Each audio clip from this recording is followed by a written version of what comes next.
নিগমের এবার উচ্ছেদ অভিযান। দক্ষিণ জয়পুর হাওড়া নদীর পাড়ের ৩৫ বছরের পুরনো ১৯ পরিবারের একটি কলোনি উচ্ছেদ করল এবার পৌর নিগম প্রশাসন।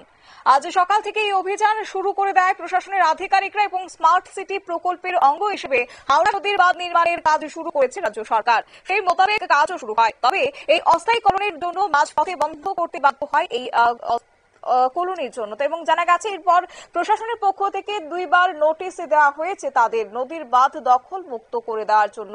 পরবর্তী সময়ে মাইকিং এর মাধ্যমে সতর্ক করে দেওয়া হয়, যেহেতু এই কলোনির লোকেদের কোথাও সেক্ষেত্রে ঠাঁই নেই, তাই আর্থিকভাবে কেউ স্বাবলম্বী না থাকার কারণে কেউ স্থান ত্যাগ করেনি। তাই আজ প্রশাসন সকালে অভিযান চালিয়েছে সেই দখল মুক্ত করার জন্য। কি রয়েছে সংশ্লিষ্টের পক্ষ থেকে বক্তব্য শুনুন।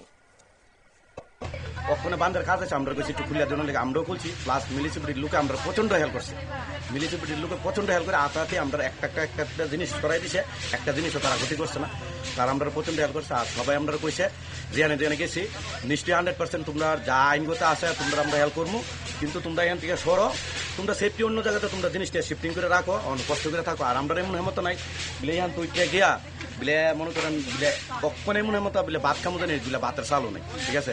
বাচ্চা কাচ্চা নিয়ে আমি কই যাবো, কিতা করবো। আপাততে মাথা জোগাড় যতদিন বিকল্প না করা হইব প্রতিদিন আমরা রাস্তাঘাটে থাকবো, এছাড়া তো আর বিকল্প কিছু না। কিন্তু আমরা প্রত্যেকটা জায়গাতে গেছি, সবাই আমরা কইছে 2 দিন আগার পরে তোমরা আপনাদের বসত বাড়ি বলতে কিছু নাই, কিছু নেই, অনেক বসত বাড়ি তো কিছু নেই। আমরা টাম্বুরা টাঙ্গায় অনিষ্ট পক্ষে আমরা রাস্তার পাশে থাকবো, আমরা তো এইভাবে কোয়া হয়েছে বলে তোমরা থাকো সাইডে বের, বিকল্প যদি থাকে নিশ্চিতই হইব। আর তারা সবাই ভালো, সবাই আমরা আশ্বাস দিছে দিব, আর তারা আমরা খবর নিতেছে, তারা দিব 100%। কেউ কি এখানে কতটা ফ্যামিলি এখানে 19টা ফ্যামিলি, টোটাল 19টা পরিবারের মধ্যে ভোটার আছে প্রায়।